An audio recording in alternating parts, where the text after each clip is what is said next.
Hello viewers, நம்மளுக்கு வந்துட்டு ஒரு ஹாப்பி நியூஸ் தான். என்னென்னு பார்த்தீங்க அப்படின்னா, டிஆர்பிலேருந்து வந்துட்டு ஒரு ஆனுவல் பிளானர் வந்து வெளியிட்டிருக்காங்க.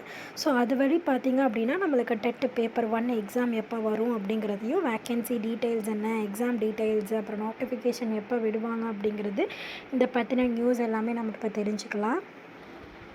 ஸோ இதுதான் அதுக்கான பிளானர். ஸோ என்னென்னு பாருங்கள். ஸோ ஃபஸ்ட்டு வந்து கொடுத்துருக்காங்க name of the post, requirement, அப்புறம் வந்துட்டு மந்த் ஆஃப் நோட்டிஃபிகேஷன் கொடுத்துருக்காங்க, வேக்கன்சிஸ் எவ்வளோ, எக்ஸாம் வந்துட்டு எப்போ ஷெட்யூல் பண்ணுவோம் அப்படிங்கிறதையும் கொடுத்துருக்காங்க. ஸோ எஸ்ஜிடி அப்படிங்கிறது மொத்தம் வந்துட்டு இதில் 7 நோட்டிஃபிகேஷன்ஸ் வந்துட்டு நம்மளுக்கு வெளியிட்டிருக்காங்க. ஸோ ஃபஸ்ட்டு நோட்டிஃபிகேஷன் என்ன அப்படின்னா, செகண்ட் டிகிரி டீச்சர்ஸ் இருக்காங்கல்ல, ஸோ அவங்களுக்கு வந்துட்டு நோட்டிஃபிகேஷன் வந்து ஜனவரி மாதம் வரும் அப்படின்னு சொல்லியிருக்காங்க. ஸோ அவங்களுக்கான வேக்கன்சிஸ் வந்துட்டு 1766 வேக்கன்சிஸ் இருக்குது. அப்போ அவங்களுக்கான எக்ஸாமினேஷன் வந்து ஏப்ரல் மாதம் நடக்கும் அப்படிங்கிறதையும் சொல்லியிருக்காங்க. அப்புறம் வந்துட்டு கவர்மெண்ட் ஆர்ட்ஸ் அண்ட் சயின்ஸ் காலேஜ்லேயே அப்புறம் வந்துட்டு பிஎட் காலேஜ்லாம் இருக்குல்ல, அதுக்கான அசிஸ்டன்ட் ப்ரொஃபஸருக்கான எக்ஸாமினேஷனுக்கான நோட்டிஃபிகேஷன் வந்து பிப்ரவரி மாதம் வரும்னு சொல்லியிருக்காங்க. அதுக்கான வேக்கன்சிஸ் 4000 இருக்குது. ஸோ இவங்களுக்கு எக்ஸாம் வந்து எப்போ ஷெட்யூல் பண்ணுறாங்க அப்படின்னா ஜூன் மாதம். ஸோ நம்ம எல்லோரும் எதிர்பார்த்துட்ருக்கிற மாதிரி டிஎன் டெட்டோட பேப்பர் 1க்கான பேப்பர் 2க்கான நோட்டிஃபிகேஷன் வந்து ஏப்ரல் மாதம் வரும்னு சொல்லியிருக்காங்க.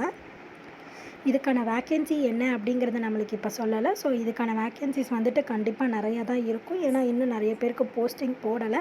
ஸோ அதனால் வேக்கன்சிஸ் வந்துட்டு எவ்வளோ அப்படிங்கிறத பின்னர் அறிவிக்கிறோம் அப்படின்னு சொல்லியிருக்காங்க. ஸோ எக்ஸாமினேஷன் வந்து எப்போ நடக்கும் அப்படின்னு பார்த்தீங்கன்னா, ஏப்ரல் மாதம் நம்மளுக்கு நோட்டிஃபிகேஷன் கொடுத்து ஜூலை மாதம் நடக்கும். ஸோ அடுத்தது வந்துட்டு போஸ்ட் கிராஜுவேட் அசிஸ்டண்ட்டுக்கு வந்துட்டு மே மாதம் நோட்டிஃபிகேஷன் விடுறாங்க. இதுக்கான வேக்கன்சிஸ் 200. ஆகஸ்ட் மந்த் வந்துட்டு இதுக்கான எக்ஸாமினேஷன் நடக்கும். அடுத்தது பார்த்திங்க அப்படின்னா, சிஎம்ஆர்எஃப் அவங்களுக்கான எக்ஸாமினேஷனுக்கான வேக்கன்சிஸ் வந்துட்டு 120 கொடுத்துருக்காங்க. செப்டம்பர் மந்த் வந்துட்டு அதுக்கான எக்ஸாமினேஷன் நடக்கும். ஸோ அதே மாதிரி வந்து சீக்ரெட், அதாவது சீனியர் லெக்சரர், ஜூனியர் லெக்சரர்லாம் இருக்காங்கல்ல, காலேஜில் எடுப்பாங்கல்ல, அவங்களுக்கான நோட்டிஃபிகேஷன் வந்துட்டு செப்டம்பரில் வருதுன்னு சொல்லியிருக்காங்க. வேக்கன்சிஸ் பார்த்தோம் அப்படின்னா 139 வேக்கன்சிஸ் இருக்குது. ஸோ இதில் வந்துட்டு எந்த மாதம் எக்ஸாம், இதுக்கான எக்ஸாம் வந்துட்டு டிசம்பரில் நடக்கும் அப்படின்னு சொல்லியிருக்காங்க. அடுத்து அசிஸ்டன்ட் ப்ரொஃபஸர் இன் கவர்மெண்ட் லா காலேஜில் சொல்லியிருக்காங்க. ஸோ இதுக்கான நோட்டிஃபிகேஷன் வந்துட்டு நவம்பர் மாதம் கொடுத்துட்டு அடுத்த வருஷம் ஃபெப்ரவரியில் வந்துட்டு இதுக்கான எக்ஸாமினேஷன் நடக்கும் அப்படிங்கிறதையும் சொல்லியிருக்காங்க. அதுக்கப்புறம் பார்த்திங்க அப்படின்னா, நம்மளுக்கு வந்துட்டு ஒரு இம்பார்ட்டண்டான நோட் கொடுத்துருக்காங்க. என்னென்னு பார்த்தீங்கன்னா, இது வந்துட்டு ஒரு டென்டேட்டிவான பிளானர் தான் அப்படின்னு சொல்லியிருக்காங்க. அப்படின்னா என்ன அர்த்தம் அப்படின்னா, இப்போ ஜூன் மாதம் நம்மளுக்கு எக்ஸாம் நடக்க போகுது அப்படின்னா, அது ஜூலையில் கூட நாங்கள் நடத்துவோம். அது எங்கள் இஷ்டம். நீங்கள் வந்துட்டு உங்களுக்கானதை நீங்கள் வந்துட்டு எக்ஸாம் வந்துட்டு திடீர்னு வச்சுட்டாங்க அப்படின்னு நீங்கள் நினைக்கக்கூடாதுங்கிறதுக்காக நாங்கள் வந்து உங்களுக்காக இதை போடுறோம் அப்படின்னு சொல்லியிருக்காங்க.